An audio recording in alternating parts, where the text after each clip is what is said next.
d'événement, c'est capital d'avoir un auditoire et de pouvoir partager sur cette thématique. Donc cette conférence est organisée par Yuka IT Solutions et Stack Sciences. On a Philippe Lebert qui est le CEO de Stack Sciences qui est au fond. Donc n'hésitez pas à échanger avec lui. Voilà, donc on va aborder un certain nombre de thématiques. Premièrement, on va faire un petit point sur Yuka, pour ceux qui ne connaissent pas Yuka. Donc la carte d'identité en quelques chiffres. Donc trois pays. On est présent en Suisse. Yuka IT Solutions est une société suisse. Et on a des points de présence en France et en Inde. On travaille beaucoup avec des clients internationaux, mais aussi avec des clients locaux. 15 ans, c'est l'âge de Yuka, donc on a un retour d'expérience qui est très important, une société fiable, établie de longue date. Et puis on a surtout quelque chose qu'on vous doit, qui est le retour d'expérience client, c'est-à-dire les différentes expériences qu'on aurait pu avoir sur des projets qui peuvent vous servir pour vos propres mises en production. Et puis 150 employés, donc ça nous permet d'avoir une force de frappe assez importante pour les projets qu'on déploie, avec une gestion de projets internationaux et un centre de développement en Inde, à Bangalore, où on a un taux de conversion qui est très important. Et donc ça c'est quelque chose qui est fort pour nous. Alors maintenant c'est très beau cette fiche d'identité, mais on fait quoi chez Yuka? On travaille sur les applications. Et on va voir que sur les applications, on a un spectre qui est très large, puisqu'on travaille bien évidemment sur l'aspect développement, que ce soit du développement sur mesure, des applications cloud, la mise en place de middleware, ou pour certains de nos clients, on a développé de A à Z des CRM, mais aussi sur la notion plus de web agency, solutions digitales, donc soit sur des sites institutionnels, soit sur des applications mobiles. Et puis, une partie développement et une partie intégration. Donc là, on a des solutions tierces qu'on va intégrer.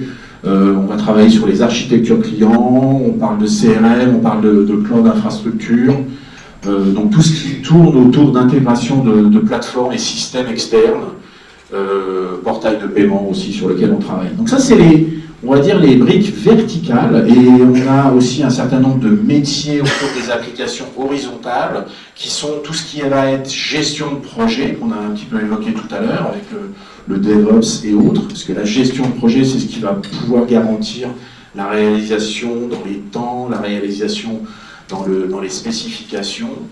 Et puis, on va travailler aussi sur toutes les notions de sécurité, avec le DevSecOps, qui est très à la mode en ce moment. Et puis aussi toute la maintenance applicative et le support d'applications qu'on va développer ou d'applications qu'on n'a pas développées. Voilà pour aller assez vite sur la présentation du Yuka. On travaille bien évidemment, vous l'imaginez, depuis 15 ans avec un certain nombre de clients qui nous font confiance depuis très longtemps. Et on va passer la parole au panel de nos conférenciers qui vont se présenter. Je vous laisse prendre le micro, l'allumer. Est-ce que vous voulez un petit coup de main? Hop là. Voilà, c'est tout bon. Bonjour à tous. Donc Raphaël Spiach, je suis le CISO de Crédit Agricole Indosuez.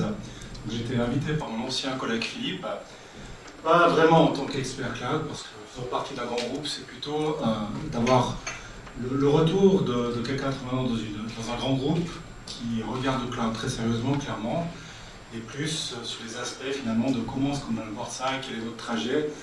C'est plus un sujet de transformation digitale aujourd'hui qu'un aspect très technologique, en tout cas à mon niveau. Bonjour tout le monde, donc moi je suis Olivier Bisolini, donc je viens du monde de Raphaël, et puis depuis quelques temps je travaille chez Signum. Donc Signum est une banque récente, elle a 4 ans. Elle est focalisée sur tous les produits autour de la blockchain, et elle est full cloud.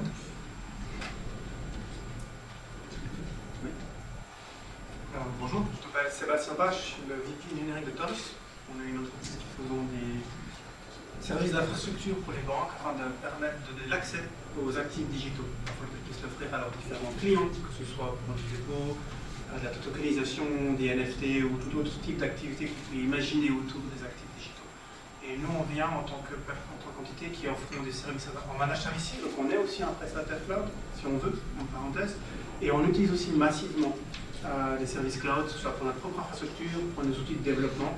Évidemment, comme vous l'avez prolongé dans la presse, on a aussi une place de marché régulée FINMA maintenant, et donc on a aussi toutes ces questions de régulation qui viennent gentiment. Pour ma part, je suis dans un background plutôt sécurité et technologique. Merci. Bonjour, je m'appelle Denis Boulard, je suis journaliste. En tout cas, c'est ma formation d'origine. J'ai fait du journalisme d'investigation pendant une vingtaine d'années. J'ai écrit différents livres, une trentaine en tout, dont des livres d'enquête. Et un jour, je suis passé de l'autre côté du mur. En fait, je me suis spécialisé en communication de crise. C'est-à-dire qu'en réalité, j'accompagne à l'heure actuelle des entreprises, essentiellement françaises, pour le dire clairement, ou même des institutions françaises, face aux crises auxquelles vous êtes confrontés. C'est-à-dire que je n'ai absolument aucun regard technique, contrairement aux trois intervenants qui viennent de passer. C'est clair que je comprends à peine ce qu'ils disent. En revanche, moi ce que je sais, c'est comment les crises peuvent aller frapper une entreprise et durablement la vie. Ok, merci. Vous m'entendez là? Ok. Alors, le sujet d'aujourd'hui, c'est effectivement la sécurité du cloud. et quelles sont Vos responsabilités. Une fois? Juste un petit point de micro. Bien. Je peux faire plus là.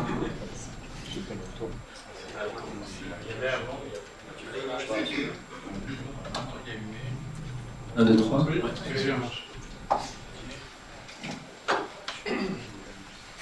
Donc on a 3 micros pour 5, maintenant on en a 2 pour 5 toujours. Bon, je pense qu'on va s'en sortir. Donc, historiquement, nos infrastructures chez les différentes sociétés, c'était du matériel. Donc on avait des switches, des routeurs, des commutateurs, etc. En fait, on avait des serveurs, et puis par la suite, on a eu plus des VM, des machines virtuelles. Donc ça, c'était le monde d'avant. Et l'idée d'aller mettre des ressources dans le cloud, c'était pas vraiment quelque chose qu'on imaginait. Ensuite, il y a ce fameux cloud qui est arrivé, il y a déjà pas mal de temps en fait, parce qu'on imagine que c'est quelque chose de récent, c'est pas tout à fait le cas. Et sur ce cloud, on a des concepts, des mots qui sont assez différents. Sur le cloud, on va plutôt, et sur le cloud natif, on va plutôt parler de containers. Les mêmes containers dont on parle dans la logistique, avec des porte-containers, ces gros matériels dans lesquels on range des choses. Ben, en fait, sur le cloud, c'est un petit peu similaire. On a cette notion d'application légère, parce qu'on va enlever le système d'exploitation sous-jacent dans ce container, et on va pouvoir le dupliquer, le déplacer. Et on va avoir un certain nombre de choses qui sont super intéressantes.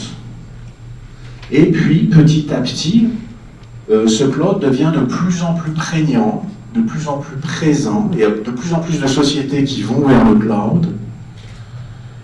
Mais il n'y a peut-être pas que des choses positives et des choses intéressantes. Il peut y avoir aussi des choses qui sont peut-être un peu plus masquées, un peu moins claires, sur cette notion de gestion de responsabilité qu'on évoquait tout à l'heure. Alors, on va discuter de ce sujet-là sur 2 axes. Le premier axe, c'est un axe au niveau de la technologie. Le deuxième axe, c'est un axe au niveau des hommes. Donc on va avoir ce regard-là sur ces 2 axes-là. Donc le premier axe, encore une fois, c'est la partie technologie. Et sur cette partie technologie, on va regarder 3 sous-thèmes sur lesquels nos orateurs vont échanger, qui sont le choix du cloud, la technologie, et puis les processus.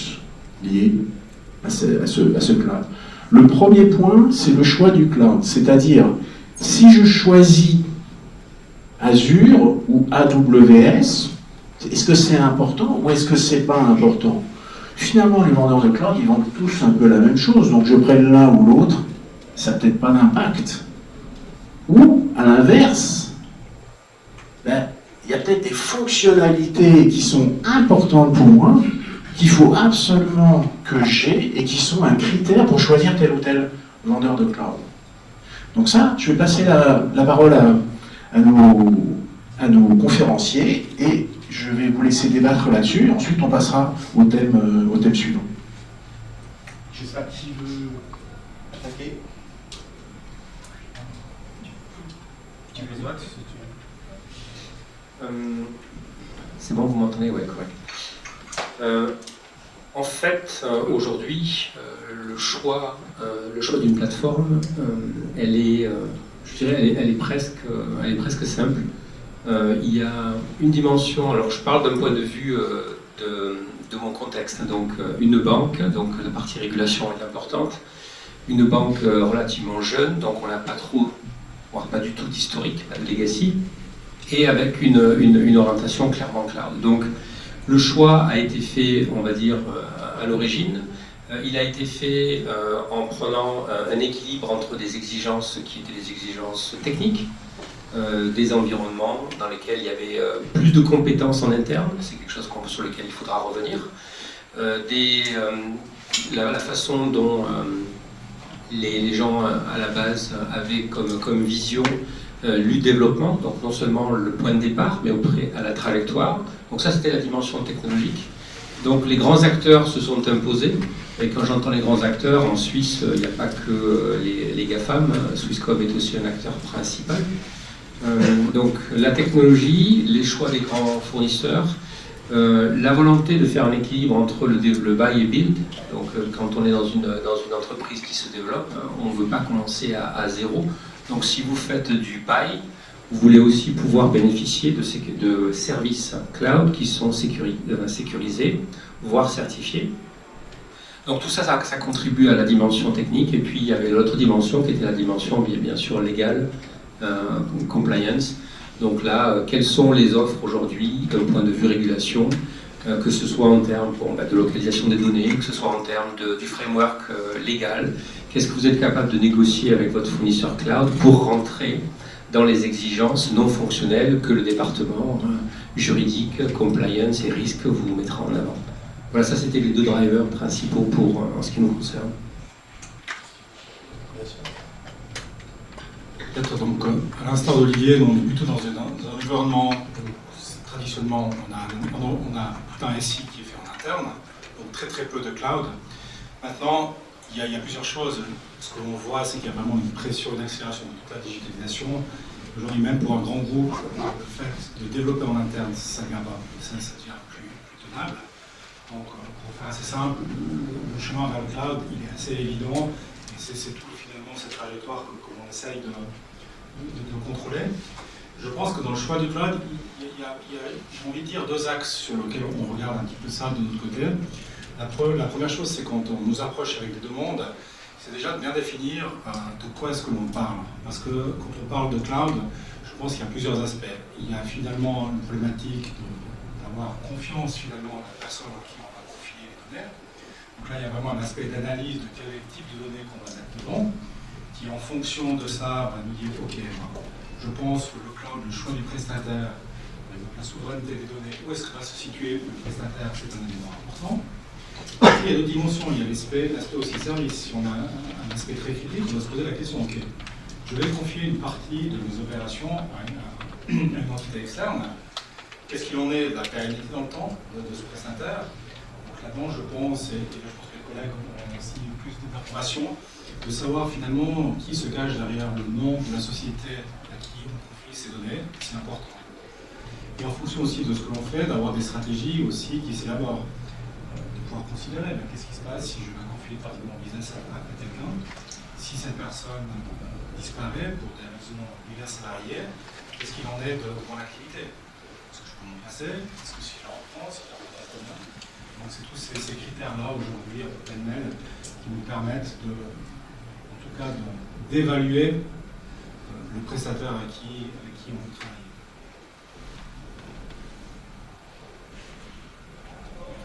Alors je vais essayer de compléter ce qui a déjà été dit par mes collègues, parce que on répète tout le temps la même chose. C'est un peu embêtant. Donc oui, déjà moi je vois tout ce qui nous concerne à nous, c'est qu'on a deux grandes familles de services dont on aura besoin. Vous aurez besoin de ce qui permet de hoster votre infrastructure, et vous aurez besoin aussi des providers qui vous fournissent des services. Si je parle à tout le monde d'Active Directory, d'Exchange d'email, ça parlera un peu aux gens, c'est un peu différent que de hoster des services du client. Vous avez la même question de on-premise, cloud qui se pose, mais c'est deux catégories de services différents. Ensuite, vous avez un peu le type de client que vous allez avoir. Est-ce que vous allez avoir des gens en Suisse, des banques suisses comme nous-mêmes, ou est-ce que vous aurez des clients européens pour qui, typiquement, avoir des choses hostées en Suisse, ils ne pourront pas jouer pour eux et vous devrez hoster dans leur pays d'origine. Après, vous avez évidemment, chacun des providers a des différences de coûts usés et aussi en termes de capacité, de quoi ils sont capables, à quelle vitesse ils sont capables de fournir ces choses-là. C'est des points qui vont rentrer en compte. La flexibilité, qui est un point très important pour nous, c'est quand on choisit un prestataire cloud, est-ce qu'il peut être flexible en termes de négociation de contrat, est-ce qu'il peut être flexible en termes de capacité, est-ce que si j'ai un événement important, est-ce que je peux compter sur ce prestataire comme étant une béquille pour moi, ou est-ce que c'est juste quelqu'un qui me dira tant pis, vous n'avez pas pris assez de ressources pour votre événement se passe bien. Et en final, deux points qui sont assez importants pour nous, c'était un des premiers, c'est les clauses de responsabilité en cas d'incident, en cas de leak de données, quels seront les processus qui vont être démarrés et où sera la frontière entre ma responsabilité et celle de mon prestataire. Et enfin, on essaie d'avoir, ça c'est pour ce qu'on offre à nos clients plutôt, on essaie toujours d'avoir en esprit la facilité pour notre client de remplir ses clauses de responsabilité vis-à-vis de la compliance, que ce soit la BaFin ou la FINMA. On essaie de faire en sorte que ce qu'on propose soit cadré pour que pour le client, il puisse check the box, faire de ses données plus facilement, de devoir tout réévaluer. Imaginez que vous ayez un ISE 3402 énorme et que vous devez le refaire from scratch, un truc qui serait pas acceptable. Donc voilà, on essaie de faire en repassant sur ce qu'ils ont déjà expliqué, aussi prendre en compte le type de client avec qui on va exposer nos services pour adapter notre provider cloud. Pas de provider cloud. C'est pas Office 360 qui va dans les... Tant qu'il n'y a pas de crise. Tant qu'il n'y a pas de crise. Exactement. Merci. On va passer au point suivant sur les aspects. On va poser les questions dans une deuxième phase, si ça ne vous dérange pas. Au niveau technologie, le concept est un petit peu similaire. Il est de dire, est-ce que le cloud, c'est un service qu'on fournit comme ça, qui est accessible à tout le monde, qui est assez bon marché, on peut mettre dans le cloud son petit site internet perso, etc., avec des coûts assez réduits. Donc, encore une fois, est-ce qu'un provider ou un autre, c'est la même chose, ou est-ce que les technologies qui sont embarquées chez tel ou tel provider, ça peut avoir un impact déterminant pour la crédibilité de ma solution, pour sa stabilité, pour sa sécurité, etc., etc. Je repasse la parole.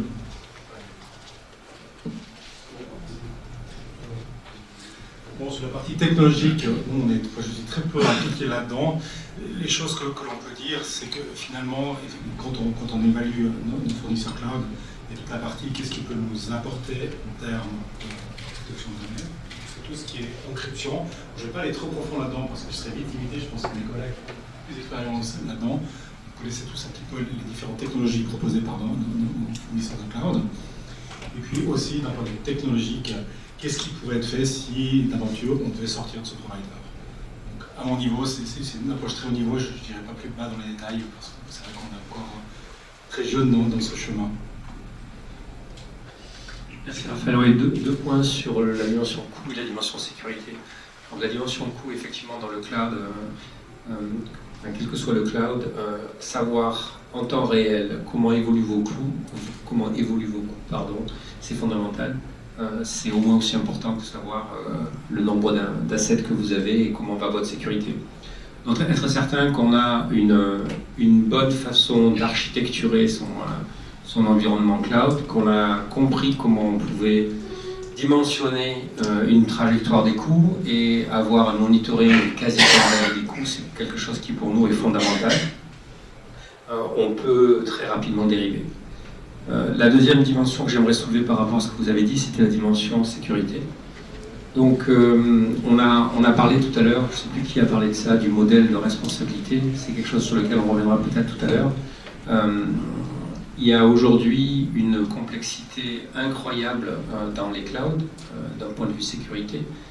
Je ne parlerai même pas des autres dimensions, pour les faire tourner, pour les maintenir, mais juste pour la sécurité. On a vraiment une complexité qui est pour moi, qui est assez contradictoire. Si je me projette quelques années en arrière, tous les systèmes que nous essayons d'implémenter dans les employeurs précédents en termes de sécurité, c'était des pièces du puzzle qui étaient souvent différentes, donc des services de sécurité qu'il fallait articuler, qu'il fallait faire fonctionner les uns avec les autres, on devait faire en sorte qu'un service fluide soit délivré. Ça coûtait beaucoup, c'était pas tout le temps très intégré, et quand vous êtes dans le cloud, en tout cas les clouds, je dirais majeurs, vous avez en tant que CISO plus que vous ne pouviez même rêver d'avoir dans les banques traditionnelles en termes de services de sécurité. Ils sont peut-être pas tous parfaits, mais en tout cas ils sont présents, vous pouvez les activer assez simplement, ils se parlent la majeure partie du temps correctement. Donc vous avez une richesse d'outils en termes de sécurité qui est vraiment, pour moi, un différenciateur fondamental. Par contre, avec cette complexité, il vient deux dimensions. La première, c'est la compétence pour pouvoir tirer parti de cette complexité-là. On voit vraiment qu'aujourd'hui, dans notre marché, on sait que dans le domaine de l'IT, le marché est assez sec. Dans le domaine de la sécurité, il est encore plus sec. Et dans le domaine de la sécurité cloud, on en arrive à des perles rares, donc il y a un vrai problème de compétences.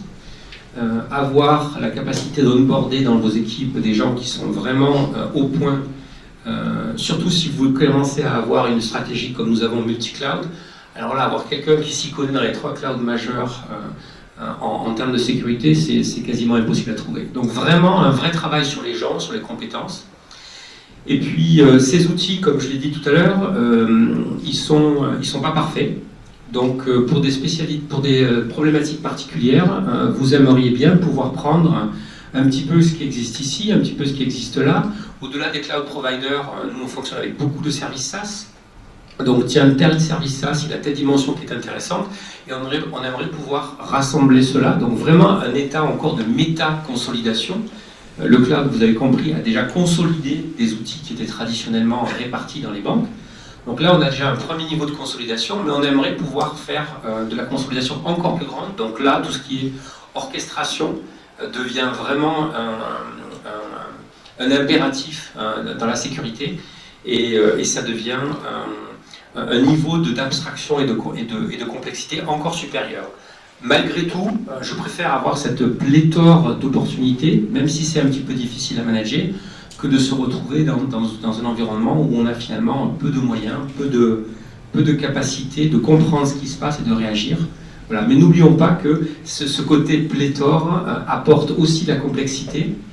Donc il faut vraiment être on top of, il faut savoir ce qui se passe, savoir comment on le gère, avoir les bonnes compétences. C'est loin d'être simple.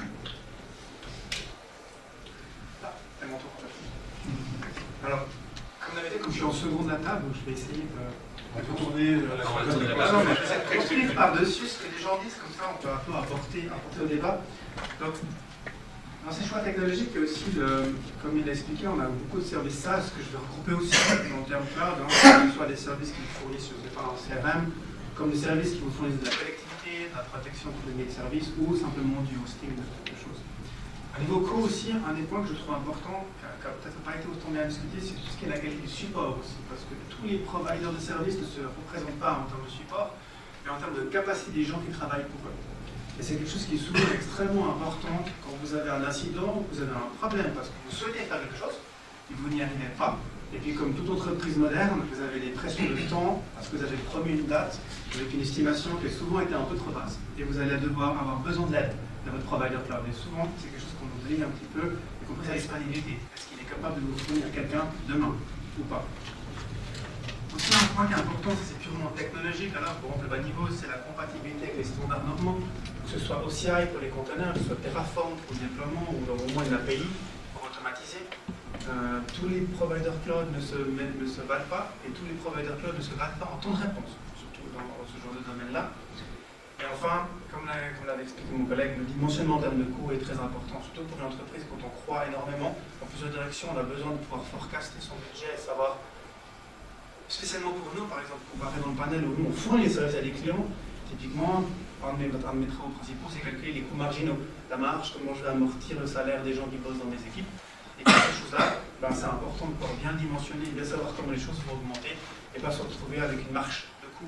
Parce que vous n'avez pas pensé que vous auriez besoin de passer à un autre service premium sans le savoir, parce que votre dimension était peu claire et vous avez retrouvé quelque chose qui coûte énormément plus cher. Un autre point important que je considère, c'est le coût opérationnel de travailler avec un cloud donné.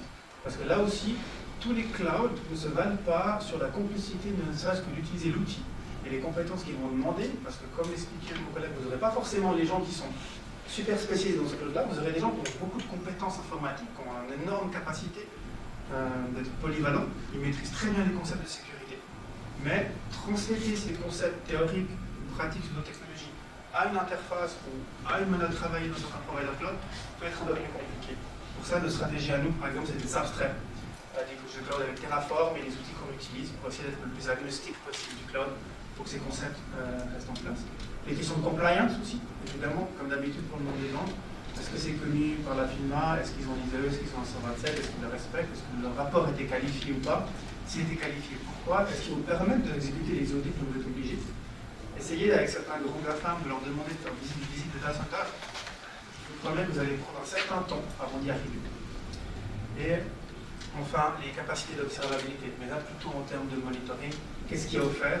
Est-ce que je suis obligé d'utiliser les outils proposés par la plateforme ou est-ce que je peux intégrer les miens? Et comme ça, je peux consolider ma vision entre les différentes plateformes. Est-ce que je peux utiliser mon connecteur, mon service de connectivité avec votre système ou est-ce que je suis obligé d'utiliser vos tunnels à vous? Ce genre de point-là, c'est important. Après, nous, on a une approche plus technologiste dans cette approche-là parce qu'on développe des outils qui ne pas se faire. Toujours pas? Tu es très joueur. En fait, tu prends juste des notes sur les gens et tu fais des petites fiches. Exactement. Donc le dernier point qu'on va aborder, c'est les processus. On l'a un petit peu évoqué ici. On voit que dans le cloud, est-ce que le composant de sécurité, je l'active dans le cloud? Est-ce que je le mets chez moi? Ensuite, cette notion de monitoring, c'est quel outil va regarder ça? Et effectivement, c'est ce qu'on vient de voir là. Ben, si on a plusieurs cloud vendeurs qui sont différents, ben, c'est compliqué d'avoir un outil par cloud vendeur. Et il y a aussi un paramètre qui est intéressant à voir, c'est est-ce que je prends l'outil monitoring du cloud vendeur, sachant qu'il est un petit peu jugé parti. C'est-à-dire que c'est son outil qui va monitorer son infrastructure. Est-ce que c'est complètement pertinent, etc. Ou est-ce que je souhaite avoir quelque chose d'indépendant pour justement avoir un moyen de négociation avec le cloud vendeur. Sur cet aspect processus, je vous redonne la parole. On va peut-être commencer par, par vous là-bas. Par Denis, oui, je pense que c'est une bonne idée. Hey, on va parler d'incident management, c'est important. C'est un domaine. Là. Alors pour revenir à la processus, comme on a parti sur l'axe monitoring, on va commencer par ça. Un des points qui sont importants, c'est on a discuté de la capacité d'observabilité de ces clouds-là, mais c'est surtout d'avoir une stratégie.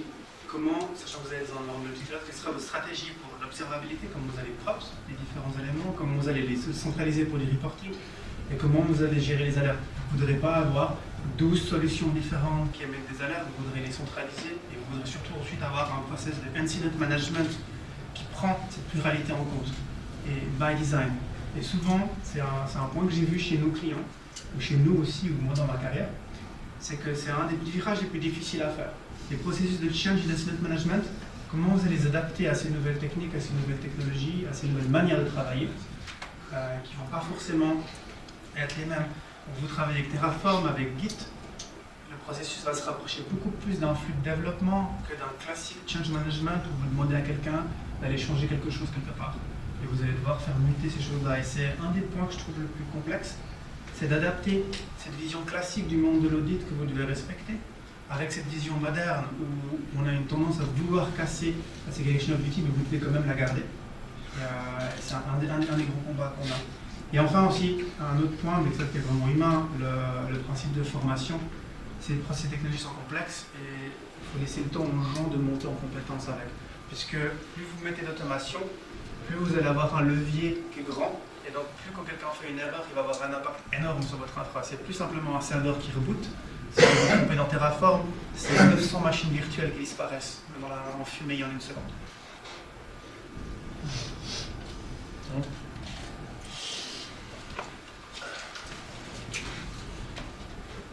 Donc les frameworks,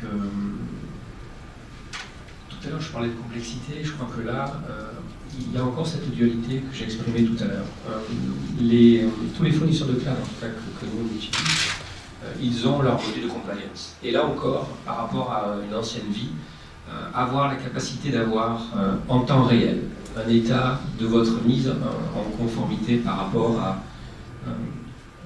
aujourd'hui, il y a plusieurs centaines de frameworks qui sont en tout cas dans un des cloud providers que j'ai en tête.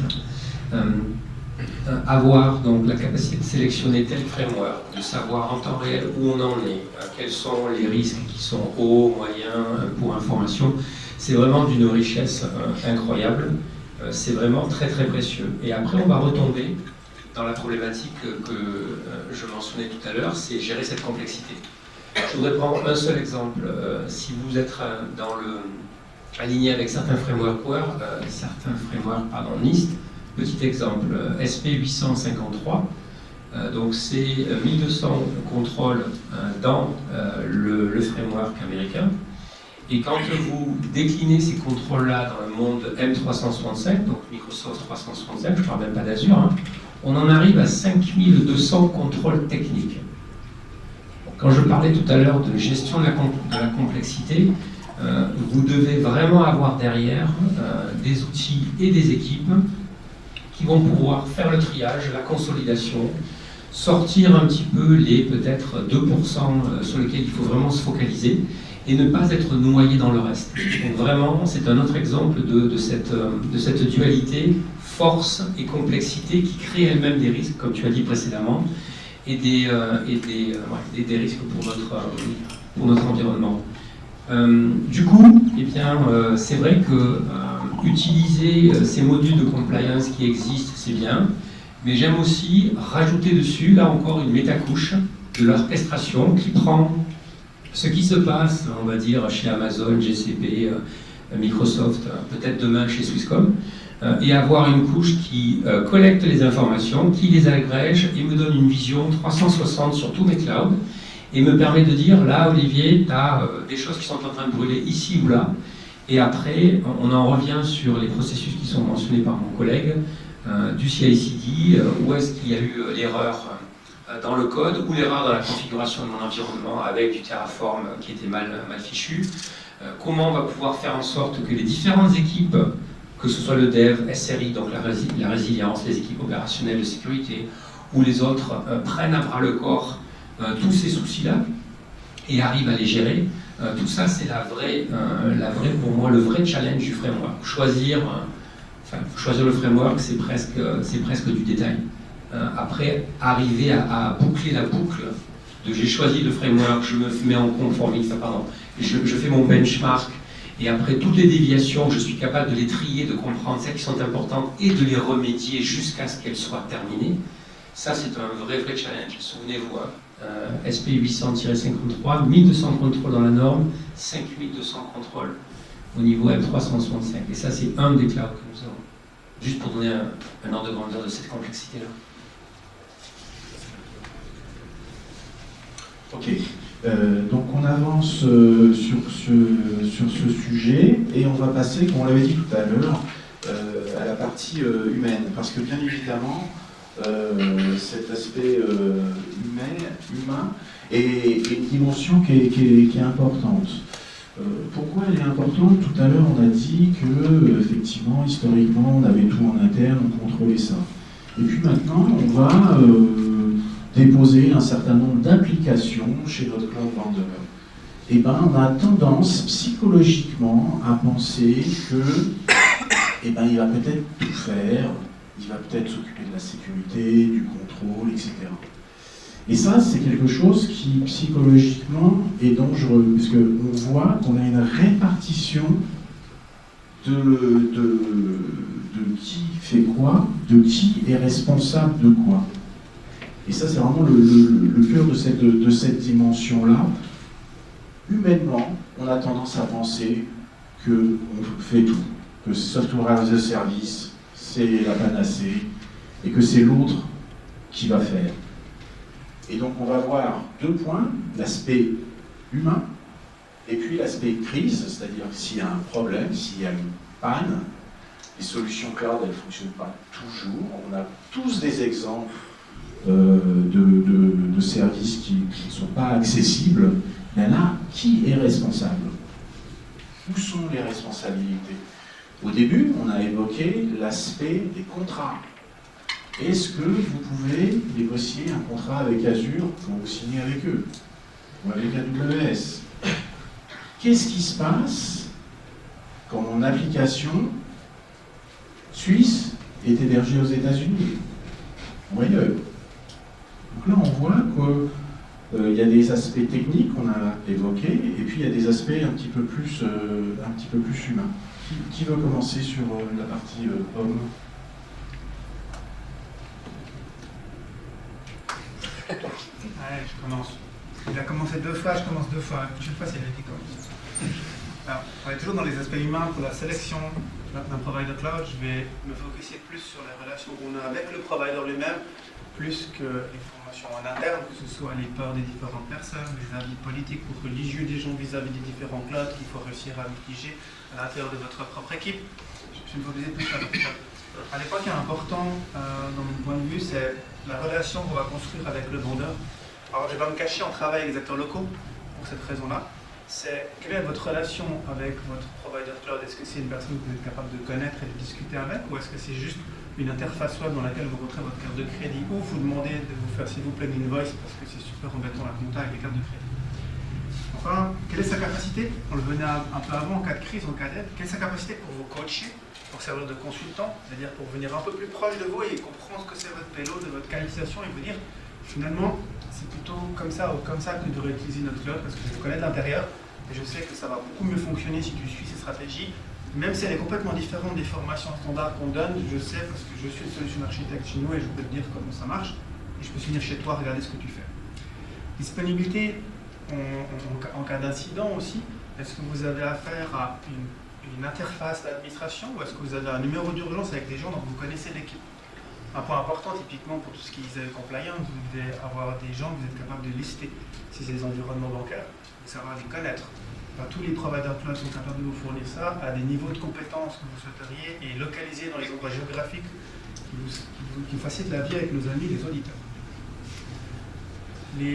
On parlait avant des contrats. Même chose très important, adaptation des clauses de conditions et adaptation aussi à vos propres processus de crise. Est-ce que votre provider il entre en discussion avec vous pour vous dire ça c'est votre processus de crise, si vous avez un souci, est-ce que vous seriez d'accord par exemple que si tous nos admin systèmes sont malades, on a un numéro d'urgence où l'executive committee peut vous demander créer un compte admin pour le CTO, c'est urgent.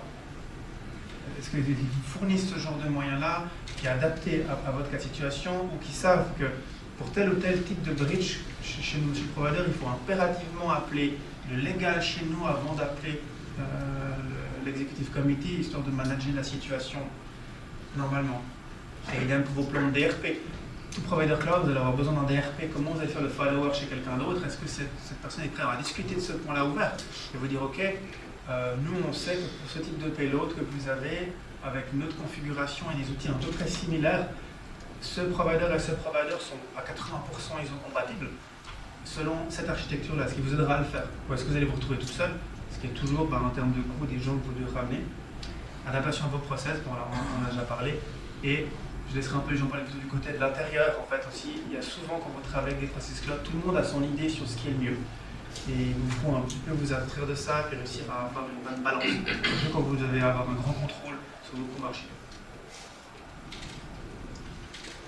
Alors, de mon point de vue, le premier challenge, on va dire, humain, mais en venant top-down, c'est ce fameux modèle de responsabilité partagée, le shared responsibility model. Je crois qu'il est mal compris. Il est mal compris par les dirigeants, il est mal compris par le middle management IT.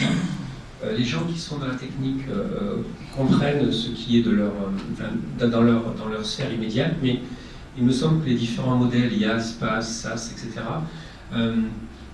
ils sont compris peut-être intellectuellement par ces différents types de populations qu'il y a dans une entreprise, mais je crois que toutes les conséquences derrière ce modèle de responsabilité partagée ne sont pas maîtrisées.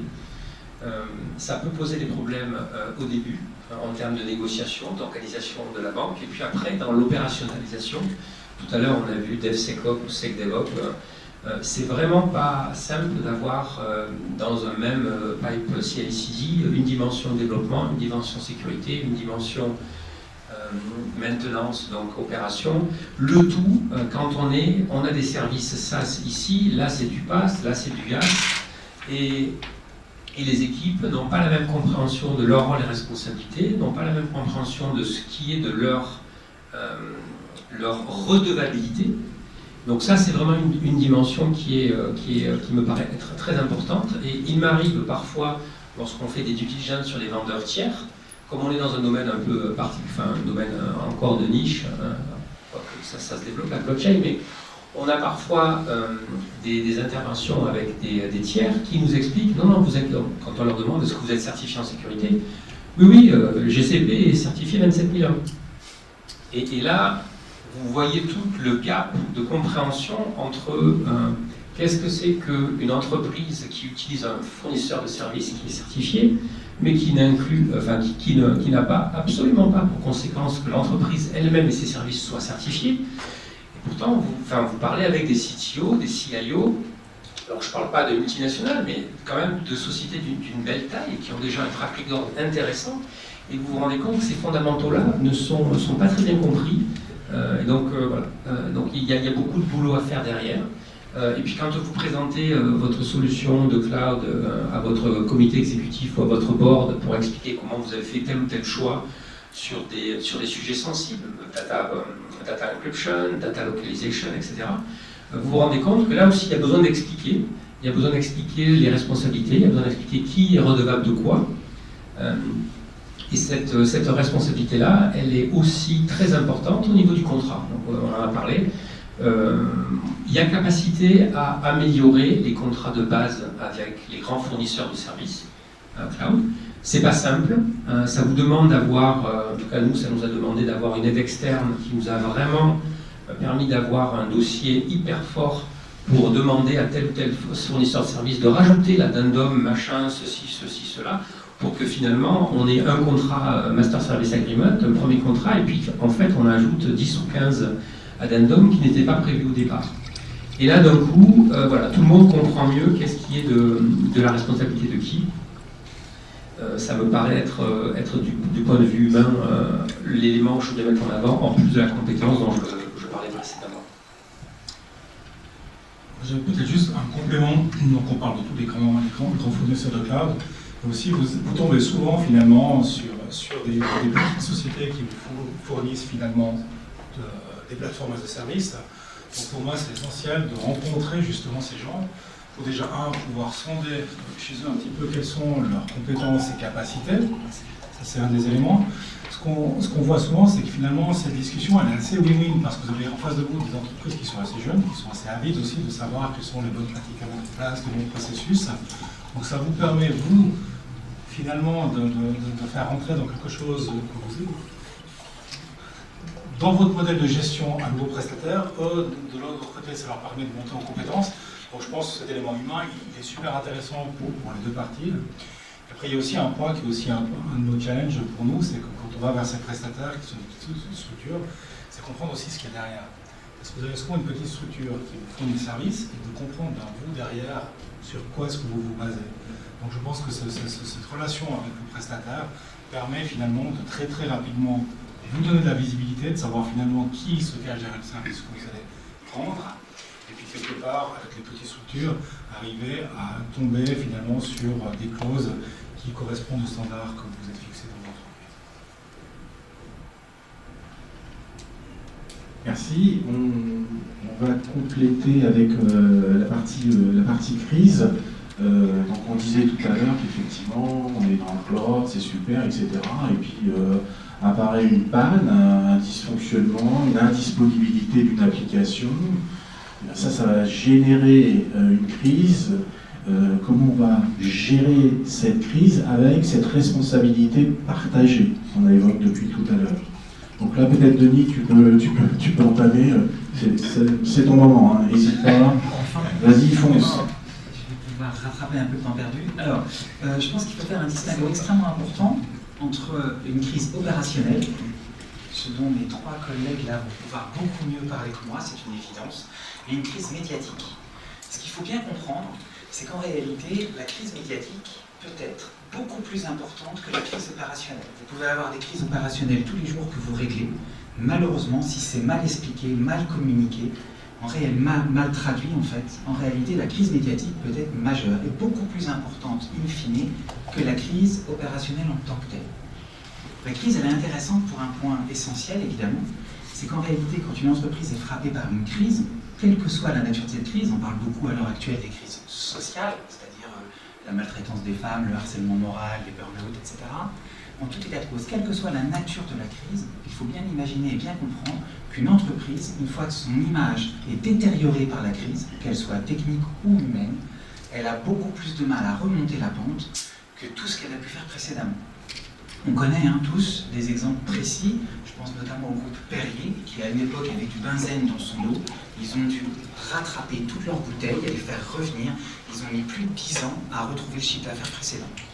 Donc une crise, en réalité, c'est vraiment détériorant pour l'image de la marque. Alors après, évidemment, je vais essayer de valoriser ce que je peux faire de temps en temps. La question n'est pas de savoir si vous aurez une crise un jour dans une entreprise. La question est de savoir quand vous l'aurez. En réalité, malheureusement, notamment en raison des réseaux sociaux, la crise, elle est maintenant en interne des entreprises. Nous sommes dans cette salle une trentaine. Sur la trentaine de personnes, il y en a forcément un ou deux qui ont actuellement une connexion avec les réseaux sociaux et qui peuvent mettre dessus des choses qui peuvent conduire à une crise. En réalité, la crise, elle est plus souvent interne qu'externe. Il faut en être bien conscient. En réalité, quoi que vous fassiez, vous avez quelqu'un en interne qui peut devenir un danger. Et on ne parle pas de l'aspect technique, on parle de l'aspect humain. Je m'explique. Si vous avez refusé une promotion à quelqu'un, s'il y a eu un comportement qui s'est mal passé dans votre entreprise, pour des raisons qui vous échappent totalement, la personne peut utiliser les réseaux sociaux comme un coup de poignard dans le dos. Donc la crise, elle est absolument partout, tout le temps. Je passe mes journées à suivre des entreprises qui ont des problèmes alors que leurs process sont très bien faits, bien suivis, vraiment bien organisés, oui, sauf qu'ils ont oublié un petit détail. C'est que quand vous dites à un de vos salariés, tu n'auras pas ta promotion, tu n'auras pas ton augmentation de salaire, tu n'auras pas ce jour de congé, la personne, si elle est déjà mal lunée, peut vraiment utiliser les réseaux sociaux comme une force de frappe majeure. Même si, malheureusement, les réseaux sociaux ne sont pas de l'information. Ça peut être de la désinformation, de l'interprétation d'une information. Malheureusement, une fois qu'une rumeur est posée, on met un certain temps à revenir sur cette rumeur. Ça demande une véritable énergie. Et on est très loin des problèmes purement techniques auxquels mes 5 collègues vont pouvoir répondre. Ça t'aide? Ouais, acceptable. Acceptable. 6 sur 10. Merci. Avec 7,5.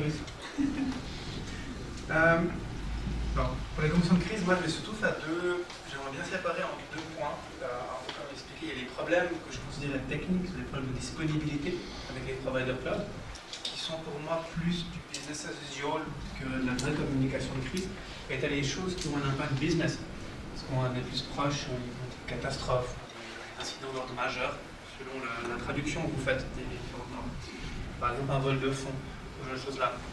Et lié au monde du cloud computing, parce que c'est notre dossier maintenant, c'est à quel point votre prestataire vous permet l'accès aux évidences dont vous avez besoin. Parce que c'est une des choses que vous allez avoir besoin. Vous allez avoir besoin d'accès aux évidences, que vous allez revenir sur un post-mortem, ou même quand vous voulez réussir à communiquer, à quelle vitesse vous pouvez avoir accès à ces évidences-là.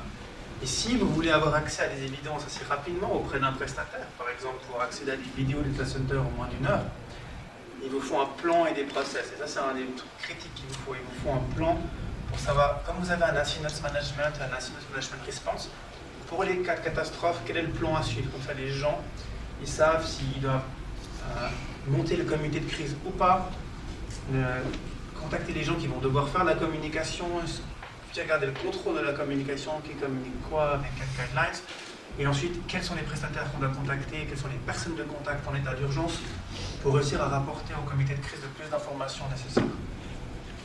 Et je vais laisser la parole à une personne qui est probablement un peu mieux placée que moi, qui suis un prestataire de service.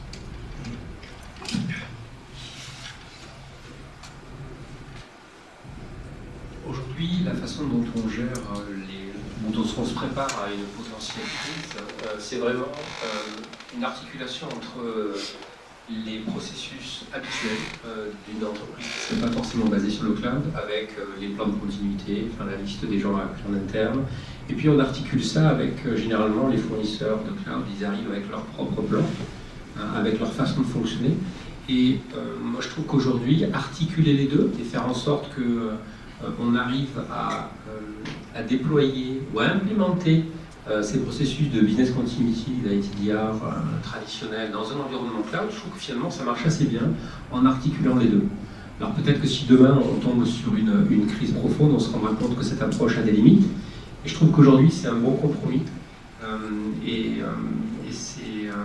C'est vraiment la représentation de ce qu'on n'a peut-être pas dit jusqu'à maintenant, mais un des éléments intéressants du cloud, je fais juste une petite tangente. En étant CISO, j'ai passé pas mal d'années à déployer les mêmes processus qu'on connaît tous, et les déployer dans un environnement on-prem, dans un environnement cloud, c'est là où le fun apparaît, parce qu'on doit réinventer la totalité de nos habitudes. Le fond de ce qu'on essaie d'atteindre comme objectif est le même, mais la façon dont on va le faire est complètement différente.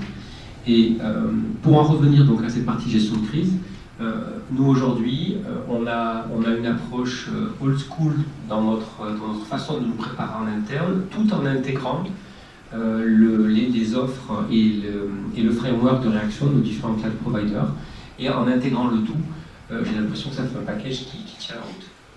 Je vous dirai si jamais on passe à travers l'épreuve du feu. J'espère pas.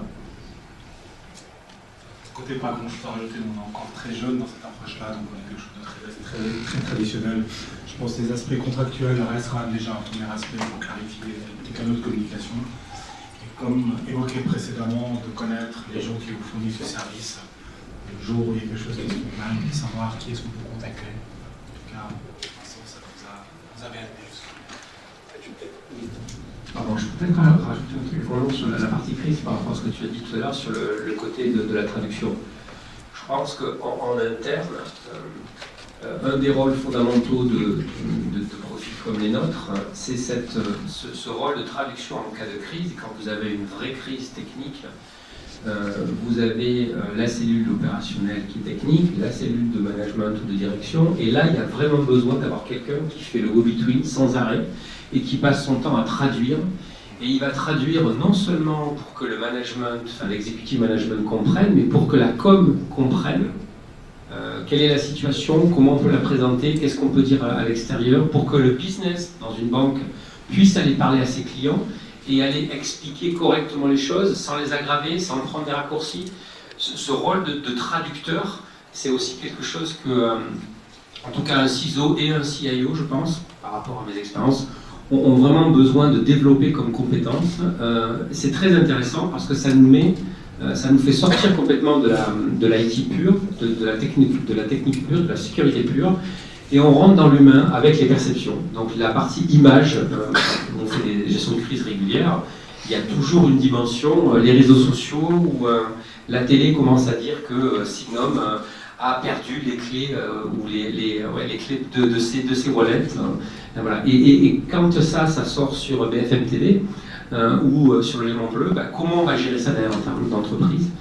ça fait partie de façon intrinsèque de la façon dont on se prépare et de la façon dont on doit être prêt à affronter la réalité. Je vais en profiter, c'est vraiment mon moment. En réalité, je vais reprendre le verbe traduire. En fait, la traduction, elle passe par deux aspects, me semble-t-il, absolument incontournables. La première chose, c'est exactement ce qui vient d'être dit, c'est à savoir que si je suis confronté à une crise, il va falloir que je l'explique. En fait, il y a deux registres à l'expression médiatique, pour faire de façon schématique. Il y a le registre de l'information. J'ai une information à donner et à partager. En cas de crise, vous n'avez pas nécessairement d'informations à donner. En revanche, vous avez des explications à apporter. Ces explications, elles ont une seule idée, un seul objectif, c'est de rassurer. Rassurer vos clients, rassurer vos partenaires, rassurer vos financiers, bref, rassurer. Ça veut donc dire expliquer, décrypter et essayer de faire comprendre aux gens ce qui s'est passé. Je rebondis sur cette idée de traduction. Trop souvent, quelqu'un qui prend la parole, que ce soit un dirigeant d'entreprise ou un technicien, et on l'a vu d'ailleurs là depuis maintenant 45 minutes, en réalité, nous sommes des émetteurs de messages et vous en êtes les récepteurs. Depuis 45 minutes, à titre personnel, j'ai à peu près compris 1/10 de ce qu'ils ont dit. Ça veut donc dire que l'émetteur n'est pas au niveau du récepteur. Le problème que ça pose si je suis confronté à une crise, c'est que si vous parlez de la crise qui vous frappe, et que vous n'êtes pas capable de faire en sorte que les gens qui vous écoutent comprennent ce que vous dites, alors on rajoute de la suspicion à la crise. Et donc on rajoute en fait une couche de sédiment de problème au problème d'ores et déjà. Ce que je suis en train d'essayer de dire, c'est que si techniquement j'ai un problème et que je ne suis pas capable d'expliquer ce problème, je rajoute un problème de médiatisation, de compréhension à destination de mon public. Je vous prends une image qu'on se comprenne bien. Donc vous l'avez bien compris, je suis français, je suis journaliste plutôt politique. On a eu une crise il y a 2 ans qui s'appelle la crise des Gilets jaunes. Qu'a fait le gouvernement? Il s'est tu. Il n'a pas pris la parole. Traduction concrète, le mouvement des Gilets jaunes, parce que la nature a horreur du vide, a pris une ampleur démesurée, le gouvernement n'étant pas capable d'expliquer ce que ça signifie. La nature a horreur du vide. Si vous ne prenez pas la parole pour expliquer la crise qui vous frappe, comprenez bien que d'autres prendront la parole et risquent de dire des choses qui ne vous arrangeront absolument pas. Et eux viendront rajouter, consciemment ou inconsciemment, un problème à ce que vous avez vu déjà techniquement. J'ajouterai un autre point qui est en complément aussi. C'est un exercice pour le faire régulièrement, on essaie de le faire 1 fois par année, qui est très dur, et spécialement quand vous venez du monde de la technique, où vous avez une tendance souvent à être ultra pragmatique et à aimer le détail et aller dans la finesse des choses, et dire les choses extrêmement précises, et puis de pas... Enfin, ça, c'est des formations professionnelles. Faire des exercices de BCP régulièrement, qui sont des exercices de crise qui ont une énorme composante en termes de communication, et pour faire le lien avec les providers cloud sans leur dire exactement ce que ce sera l'exercice pour que ce soit vraiment en conditions réelles, c'est quelque chose que je recommande fortement parce que nous, il nous a fallu quelques itérations avant de se rendre compte que notre processus avait des problèmes, qu'on ne communiquait pas très bien, ou même que le cheminement de l'information à travers notre organisation avait besoin d'être fait et d'être clarifié. C'est assez intéressant, on voit que quand la parole circule, on s'échange, on creuse plus. On parlait tout à l'heure de cette notion de traduction. Sur les aspects techniques, ce qu'on peut voir aussi, c'est l'aspect vulgarisation, c'est-à-dire que je suis technique et je vais arriver à vulgariser, c'est-à-dire à vous faire comprendre, quel que soit votre niveau technique, un concept qui peut être complexe. Donc, cette notion de vulgarisation, elle est très importante. Sur ce point, est-ce qu'il y a quelqu'un qui veut prendre la parole? Non. Ok. Alors, on a fait un premier exercice où on était là un petit peu, c'était un petit peu nos panels de conférenciers qui parlaient, et maintenant on va passer à quelque chose de plus interactif. Alors, on peut parler de questions, mais même au-delà, n'hésitez pas, si vous avez une expérience, si vous voulez partager avec nous un certain nombre d'informations sur les sujets qu'on a traités, ce qui permet à ce que toute l'Assemblée puisse en bénéficier. Et n'hésitez pas. Alors, je vous laisse lever la main, désolé, pour ceux qui veulent prendre le micro et poser des questions. Est-ce que vous avez des questions? Alors, oui, merci, c'est gentil. C'est toujours très compliqué la première question, donc c'est vraiment sympa de démarrer. J'avais une question dans la logique de ce qu'on vient de se dire. On a parlé de tests DRP, PCA, PSI, comme on veut. Comment vous l'organisez dans le cadre des fournisseurs cloud? Je pense notamment aux plus grands, aux GAFA, quelle flexibilité vous réussissez à avoir avec eux, et est-ce que vous réussissez à poser des scénarios, ou voilà, comment ça se passe?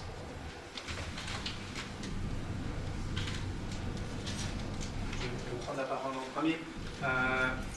Parce que c'est justement compliqué, on a fait le choix pour les services qu'on considère absolument critiques de travailler avec des opérateurs plutôt locaux avec lesquels on peut justement avoir ce cas de discussion.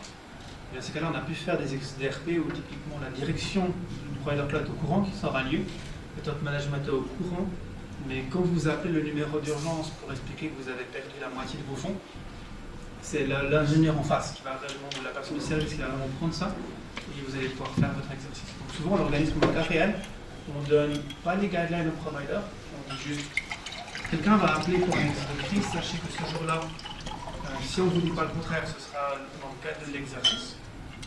Et les gens aussi qui seront inconnus de l'entreprise, on ne leur dit pas. On est seulement le groupe organisateur à le savoir, et on essaie le groupe organisateur de ne pas être dans le process. Ça veut dire typiquement le jour où j'ai l'organisation du scénario, je serai considéré comme malade et je serai là juste comme observateur de ce qui se passe, et souvent en call pour ne pas être présent dans la pièce, pour soit stresser les gens, soit avoir une inférence sur ce qui se passe.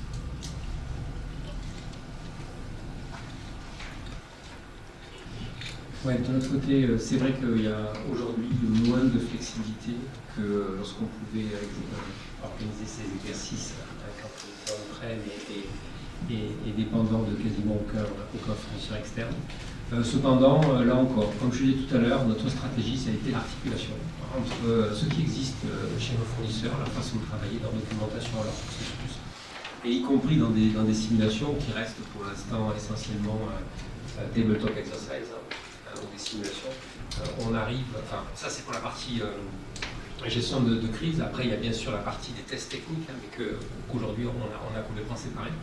Et donc, voilà, moi, je dirais qu'on a perdu un peu en souplesse par rapport à ce qu'on pouvait connaître avant, mais je n'ai pas identifié, moi, de roadblock qui vraiment me faisait dire que l'exercice était un échec. Voilà, c'est plus complexe. La notion de connaissance et de relation qui a été évoquée par Stéphane précédemment, elle est vraiment importante. Donc nous, on a un point de SLA tous les mois avec chacun de nos fournisseurs. Donc là, c'est l'opportunité de faire connaissance, de se parler, de se connaître même à niveau, de personne à personne. Comme ça, le jour où on rentre dans une situation un peu plus difficile, au-delà de la structure contractuelle, de la structure des processus, on aura quand même l'humain qui sera là. Et de toute façon, une société, c'est rien de plus qu'un rassemblement de personnes. Donc, in fine, voilà. Donc, cette dimension-là, elle me paraît importante. Mais, voilà. Mais c'est vrai que c'est un peu moins facile, en tout cas, selon mon expérience. Mon expérience, surtout sur des fournisseurs de taille assez moyenne, c'est qu'on le fait de manière assez traditionnelle. C'est-à-dire qu'on le fait comme on peut le faire avec le fournisseur de service, pendant un week-end, vraiment essayer de basculer la production sur les centres alternatifs. Tout ce qui est plus traditionnel d'un DRP.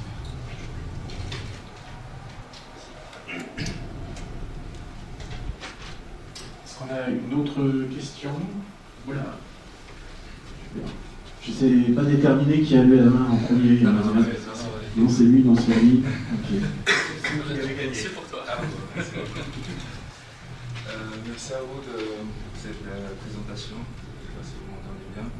Je pense que vous connaissez tous le plan Security Alliance qui propose de croissement et qualification pour évaluer le niveau de maturité des fournisseurs cloud. Et je pense que la question, c'est plutôt pour vous. Est-ce que vous avez des clients actuellement qui vous envoient des questionnaires, bon, peut-être pas tous les 300, mais qui vous envoient des questionnaires pour évaluer justement votre niveau de maturité? Et puis pour les clients aussi, est-ce que vous le faites à votre niveau, un risk assessment avant de souscrire surtout pour les SaaS, parce que je pense que c'est un peu le plus gros problème. Alors, je peux juste ajouter quelque chose. Et, on sait qu'en général, on peut gouverner que ce que l'on connaît, hein, et on sait que dans les grandes entreprises en général, on peut utiliser une solution SaaS sans vraiment déclarer par l'équipe de sécurité, au niveau de l'équipe de sécurité de l'équipe d'IT. Est-ce que vous avez un système qui vous permet de détecter justement ce shadow IT, si je peux l'appeler comme ça, et savoir justement les données qui peuvent être sensibles, qui sont stockées dedans. Il y a plein de questions dans la même. Oui, je sais. Alors, on va prendre le premier truc, est-ce qu'on reçoit des questionnaires? Il y a une chose qui est infâme quand vous êtes prestataire de service, ça s'appelle les RFP. Donc, pour summariser le processus, c'est un client est intéressé de vous utiliser, il va vous envoyer 900 pages de fichiers Excel remplis de questions, où il vous demande, vous êtes tenus chaque fois un petit peu différent, comme ça vous n'avez pas copier-coller entre différents RFP. Et en plus, après ça, souvent ils ont un deuxième processus qui est l'onboarding officiel du prestataire auprès de la banque, mais il va vous renvoyer encore un set de questions. Et l'avantage qui est cool, comme on a les deux côtés, parce que c'est une plateforme régulée, c'est que souvent, on a pris ce genre de questions-là et on utilise typiquement le CSA, le NIS et d'autres plateformes, et on fait nos propres questionnaires. En fait, on a fait un questionnaire type pour le type de service prestataire cloud qu'on utilise, on leur demande de remplir de la même manière que nos clients nous imposent de remplir leur long questionnaire. Donc ça, c'est pour la partie uniquement questionnaire. Oui, on utilise ces cordes-là. D'ailleurs, dès que vous êtes régulé, c'est une obligation de faire ces RFP pour chercher un prestataire, par exemple, sinon pour un service, un prestataire, et je dois avoir 3-4 candidats à qui je fais passer des questions, et ensuite on aura aussi une questionnaire de sécurité classique et standard. Après, là c'est là où les providers cloud deviennent vraiment importants, spécialement les gros, pour la pléthore d'outils qu'ils proposent, principalement pour ce qui est de data leak prevention. Typiquement, des choses comme Azure sont assez intéressantes avec leur flagging de documents, mais pas que, Google aussi ont un data leak prevention. Mais c'est là où l'intérêt d'avoir ces acteurs qui vont être capables de faire un ensemble cohérent de services va vous permettre pour ce type de cas d'avoir une meilleure détectabilité, même si, comme l'expliquait mon collègue, vous allez avoir souvent beaucoup trop d'informations. Il va falloir beaucoup de travail pour arriver au point où vous avez plus de 100 faux positifs par jour, voire par minute, quand vous cliquez pas vraiment bien dans le setup d'installation. J'ai laissé mon collègue parler de ça parce qu'il est probablement un peu plus concerné, mais ils ont plus impacté que moi pour ça. Oui, donc tout à l'heure je parlais du NIST, c'est un exemple. C'est vrai que ma deuxième ville, c'est le CSA, bien évidemment.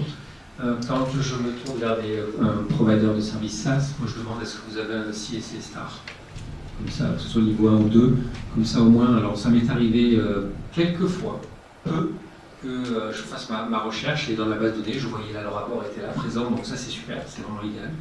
Quand c'est pas le cas, c'est vrai qu'on a développé notre propre questionnaire qui prend un petit peu de CSA, un petit peu de CIS, un petit peu de NIST, et puis on a fait notre propre sauce par rapport à nos points d'intérêt.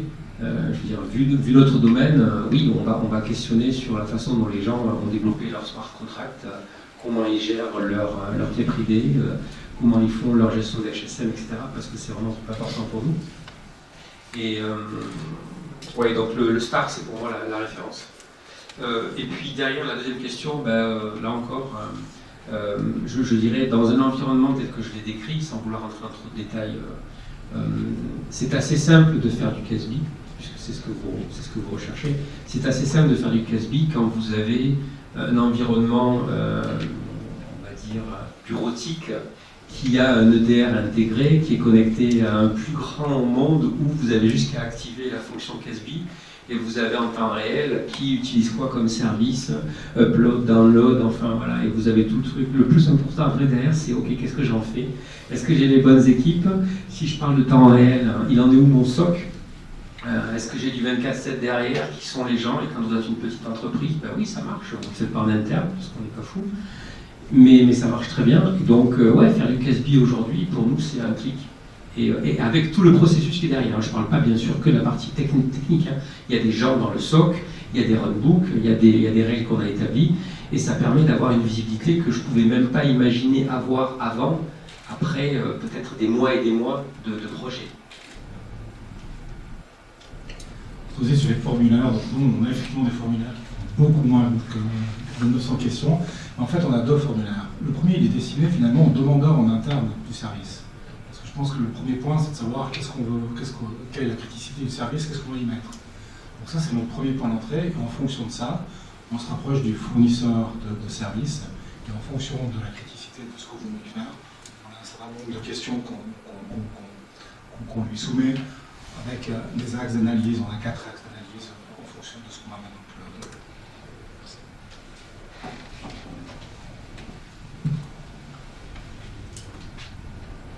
J'avais une question pour vous, merci en tout cas pour ces réponses, c'est très intéressant.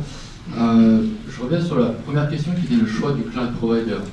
Pourquoi ne pas partir sur du multi-cloud et utiliser des technologies qui permettent de piloter ces différents cloud providers? L'exemple de Stéphane par rapport à Terraform, je pense que c'est une bonne solution de tout faire en infrastructure as code et de pouvoir piloter plusieurs cloud providers. Répond également à l'autre question du DRP. J'ai le cloud provider A qui est tombé, je peux remonter l'infrastructure et mes données parce que j'ai 3 providers, la synchronisation des données est faite et je n'ai pas de downtime entre ces providers. Quel est le coût, quel est le risque et quel est l'impact humain que serait sur vos équipes d'être agnostiques par rapport à ça? Oui, super question, absolument. Donc nous, on est aujourd'hui Terraform à fond. Par contre, l'historique humain a fait que, alors je ne sais pas si c'était des débats religieux, je n'étais pas encore là, j'étais trop petit dans l'historique de Signum, mais il y a effectivement eu des choix très clairs de technologie. Et donc l'IAC, par honneur, a été choisi comme un des socles technologiques, mais aujourd'hui, il est déployé massivement dans un environnement. On essaie de construire de l'IAC dans un autre environnement afin de pouvoir mettre en place ces passerelles pour la résilience, pour la capacité à s'extraire d'un provider si demain il décide de, je sais pas, fermer ses data centers en Suisse et les avoir à Redmond par exemple, par hasard. Du coup, donc techniquement c'est possible, mais là on en arrive à la réalité humaine, des compétences, la réalité du temps. Mettre ça en place quand on est une petite société qui veut se développer, qui veut fournir de nouveaux services, de nouveaux produits, ben, c'est pas la première priorité.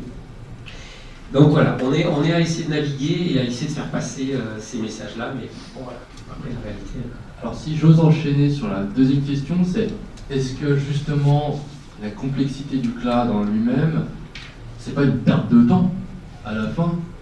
Parce qu'on parlait tout à l'heure de sécurité, que c'était vraiment très complexe, toute la mise en place était très complexe. Mais un bon vieux cluster en interne qui est géré par l'équipe en interne, c'est peut-être plus facile à gérer. Quel est le gain? Et en plus, on entend souvent dire que le cloud est plus cher que l'interne. Est-ce qu'il y a un vrai avantage à ça? Alors moi aujourd'hui, je ne sais pas répondre pour le cloud, pour le prix, pardon. Voilà. Pour l'instant, ce que je vois des factures qui passent, je ne sais pas comparer avec, parce qu'il faudrait pouvoir comparer à service équivalent, à performance équivalente. Je ne sais pas, donc je ne vais pas m'aventurer dans cette dimension-là. Mes collègues de l'IT pur pourront peut-être répondre, mais par contre, pour la partie... la deuxième question, complexité humaine. Oui. Alors, aujourd'hui, on a choisi... en fait, les choix qu'on a faits, ils ont été drivés par l'historique des gens, par leur capacité à comprendre les technos, à les choisir. Et aujourd'hui, en fait, on a malgré tout cet historique-là qui nous suit. Je disais tout à l'heure, on a un problème de marché qui est sec en termes de compétences. Donc c'est vrai que trouver ou se transformer, être complètement multi-cloud, ça sera peut-être pour demain.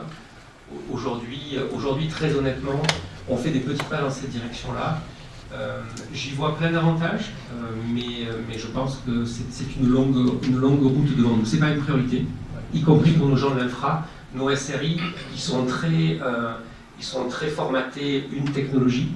Voilà, on essaie de pouvoir les sortir et les rendre multi-compétences, mais c'est très difficile, c'est très cher. Et du coup, voilà, le rapport coût-efficacité, pour moi, il n'est pas évident. Alors, moi je rajouterais, je vais compléter ça en plusieurs points. La première chose, c'est que même si vous utilisez du software as code, même si vous utilisez des M-Sharp, même tout ce que vous voulez, les cloud providers ne sont pas malheureusement 100% ISO-compatibles, vous ne serez jamais agnostique complètement. Vous allez tendre de l'agnosticité, et souvent tendre de l'agnosticité, la majeure partie du travail, elle ne sera pas dans la technique, elle sera dans le mindset et les process de design de vos produits et de la manière dont vous faites votre packaging. Et c'est vraiment un point à prendre. Et ensuite, nous on a peu de multi-cloud pour une simple raison, c'est que d'un point de vue purement engineering, vous préférez avoir le moins possible de pièces mobiles. C'est comme un vélo pliable en 5 parties. En général, il aura beaucoup plus de peine si vous faites du downhill avec un vrai VTT pour le downhill. Et pour cette raison, ils vous font un trade-off. aussi en termes de complexité, de process, il va falloir adapter vos packaging, adapter votre monitoring. Après, dans les termes de coût, pour certains points, je dirais que oui, le cloud coûte moins cher, mais il faut bien vérifier comment vous calculez le coût. Donc, moi j'expliquais, mon but c'est que quelqu'un qui revient, vous avez le service, donc vous avez, comment ça vous coûte de louer l'infrastructure. Est-ce que vous pouvez faire de l'économie d'échelle avec votre infrastructure? Compacter plus de choses. Typiquement, nous on a fait le choix d'avoir une approche hybride où on a des hyperviseurs physiques chez un provider cloud, comme ça on paye de la ressource au sac de CPU si on veut. Ensuite, vous avez le coût d'opération, combien ça vous coûte de faire des maintenances par mois.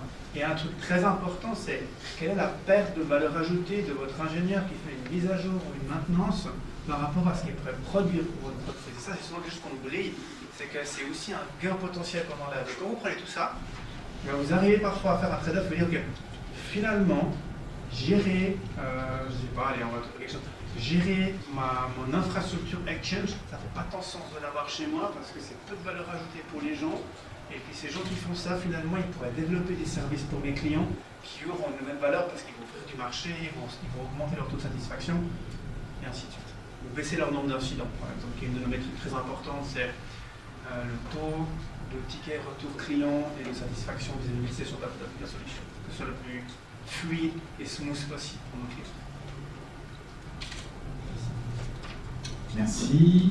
On souhaitait bien évidemment rester dans le timing qu'on vous avait donné. La première chose, c'est que dès que la présentation, dès qu'on a terminé, on peut retourner où on était tout à l'heure sur le lunch pour continuer à discuter, si vous souhaitez échanger entre vous et avec les conférenciers. Je souhaitais remercier Alanda qui est au fond là-bas, qui a organisé, vous pouvez l'applaudir, l'ensemble de l'événement. Quelque chose qui est très important pour nous, on a des fiches d'évaluation qui sont sur votre table. C'est vraiment quelque chose qui nous permet de nous améliorer, d'avoir des nouvelles idées, etc. On passe beaucoup de temps et on met beaucoup d'énergie pour que ça soit quelque chose qui soit intéressant pour vous et productif.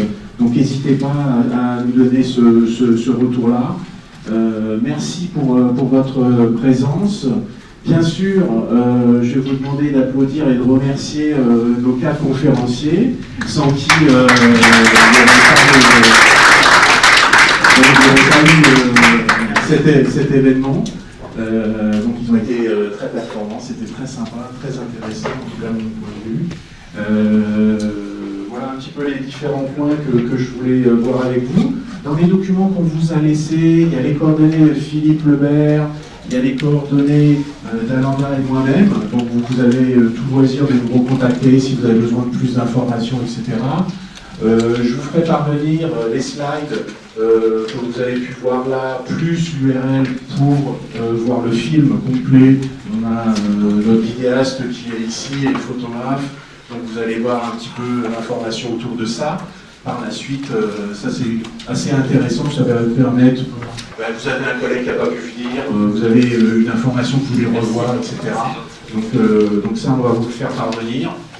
Si jamais il y a un problème, vous ne recevez pas, vous avez mes coordonnées, n'hésitez pas à me contacter. Voilà, donc la présentation est terminée et je vous propose qu'on se retrouve dehors, et puis vous pouvez laisser bien évidemment vos affaires là, il n'y a aucun problème au niveau sécurité. Encore merci.